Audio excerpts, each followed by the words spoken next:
the railway minister had two options: either to push populism and try and help the Congress garner votes in the forthcoming elections, or to be pragmatic and to do what was economically sound.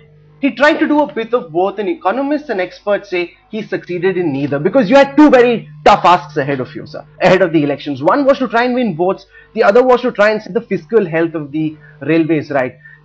Lots of experts are saying you fell between those two stools. My job, and I think I have performed that, was to be realistic while dealing with the railway budget, and I think I have done that. The finances is the most important thing. The elections I did not have in mind. Elections will come in 2014. That is the time when you go to the people with all that you have done.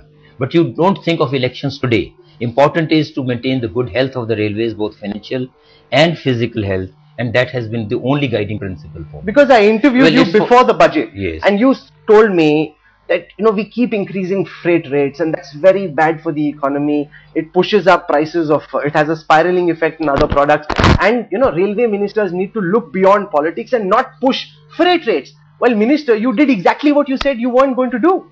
I'm surprised at your interpretation of what I said then and what I have done now. Yes, I had said that I have raised only the fares. I have not raised the freight for the reason that freights were increased in this current year. Fares had not been increased, and therefore I am increasing some fares. Now what I have done is, please look into that, is I have introduced that concept of the fuel adjustment component, which essentially means every that's for you. I mean, do you want the railways not to charge a single paisa and continue providing services? No, that's not my question. No, that's what you're hinting at. My question is, you're hinting at that you needed to increase passenger fares. Passenger fares. That's where there is a big gap between what could have been done in the last several years. That can't be done in 1 year. That can't be done in 1 year. The passenger fares were increased. After that, there was an announcement of the increase in the prices of diesel by 10 rupees 80 paisa, and that meant an outgo of 3,300 crores out of 6600 crores that we were hoping to mop up. And earlier also there had been an increase in the prices of diesel as also electricity. That comes to an amount of 5,100 crores otherwise. Out of that, there is a component of 850. I mean, that's worked out according to very clear, strict mathematical formulae. 850 is on account of, or a component of the cost of providing the passenger services, and 4,100 crore rupees for providing the freight services. Now, if you think that also should not be charged, and the railways should charge it. When you go to the market, what is that you pay for the auto every time? What do you pay for the diesel, for the car, or for the taxi? If we have only said, well, the railways must be kept insulated from the addition or the rise in the prices of fuel, well, that's all that has been done. That should not be taken as increase in the freight. Ultimately, of course, I mean, if somebody were to say, well, for transporting goods from this place to this place, this is what he was paying earlier, this is what he would pay now, certainly there would be increase in that. But don't you think that what was more important was to actually try and reduce freight charges so as to ensure that currently transportation which is moving to the road sector is brought back to the rail sector? No, we have to see as to how much we can carry. It never came to my mind that I have to reduce the fares, the freights. I didn't think of reducing the freights. Well, the freights they will be reduced only as far as, if there is as I said, the FAC would be a dynamic mechanism. If there is decrease or fall in the prices of HSD, depending upon the market, the international market, well, then certainly. But otherwise, I haven't said that. There's no need to disturb the balance that you presently have. But earlier there was always that cross-subsidization. While working out the FAC, I've said there will be no cross-subsidization as far as the FAC is concerned. 850 we have absorbed this time because the fares were just raised recently, and I have gone on record saying that in future, suppose there was to be increase in the prices of diesel, I'm upfront with that, I'm very transparent about it, then we will have to increase the fares and the freight. Economists and experts are also questioning a budget, Mr. Pawan Bansal, on the premise that it doesn't have a grand vision, a grand strategy for what the Indian Railways should be. It's got a lot of tinkering and tweaking happening, but where is the grand strategy? Where is the grand vision? Look at the progress that China has been able to achieve with their railways. See, the problem is when you talk or when others talk, you immediately start saying that in 1 year you should achieve what cannot. But you haven't even given us a vision. Well, I have said it's the first time that there is substantial progress in the dedicated freight corridor. You're ignoring that. I said the land has been acquired and the work on 353 kilometers of that, contract has been awarded. Is it not moving in that direction? No. Do you think all these major projects which entail an expenditure of, let me talk of the the the that Fast train. fast track Yes. from Mumbai to Ahmedabad. Ahmedabad. It's 534 kilometers and would entail an expenditure of 63,000 crores of rupees. Now, you want that to be done, but you say don't raise 63,000 crores of rupees. So we have to find a way. No, my We have to question, find sir, a is very simple. Where is the grand vision? Here's the first Congress minister presenting a Well, railway I am budget not claiming- in the last several years.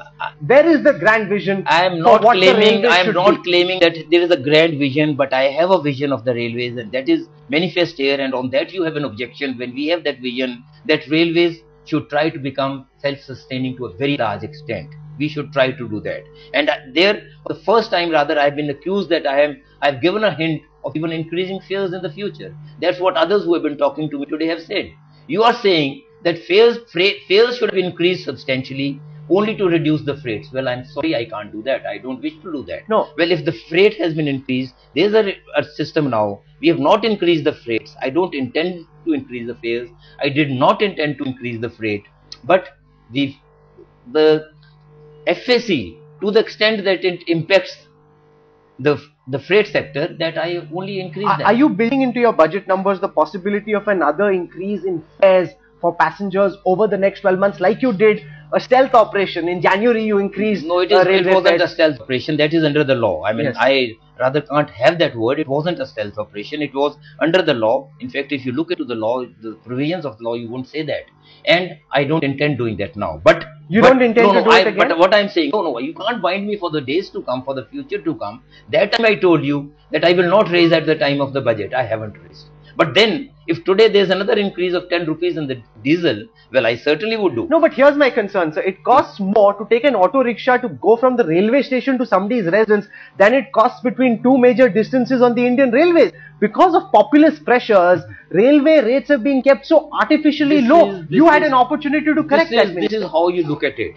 The large Isn't number it of a people, fact? the large number of people travel by railways. It's the most preferred mode of transport. The poor people travel in trains. They are, for in a bogie or in a coach which is meant for 100 people, there will be 300 people traveling there. They pay the fares still. They travel by that. Poor people, migrant labor from one place of the country to another. I won't like to charge them the way you want to suggest. But whatever is there, I've told that in future, if there is some increase, the increase was in the fares last time. There was objection to that. But Minister, there is no increase in the fares now.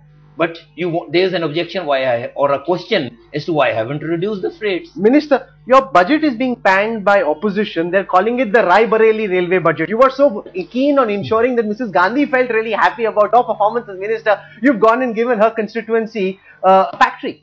Well, that's again a very unjust comment on that. The rail coach factory was set up in Rae-Bareli earlier. Now we come across a company, in this case Rashtriya Ispat Nigam Limited. They offer to manufacture wheels there. Where do you use the wheels?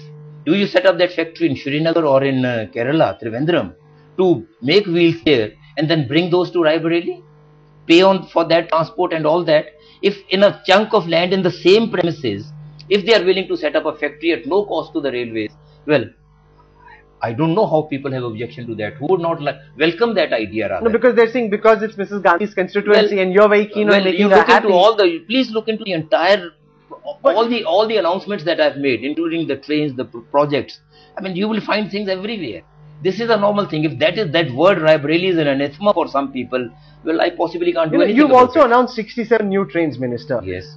I was looking at some standing committee figures. They say that there are projects from 1975 which haven't been completed. Yes. Every railway minister announces a few dozen railway projects never to be completed. Since 90, I thought you would resist that temptation. For the first time, we've prioritized the projects. We have said, and I've said in my speech, I'm sure you must have read that 347 projects we have prioritized. We are committed to fund these first. That has been said there.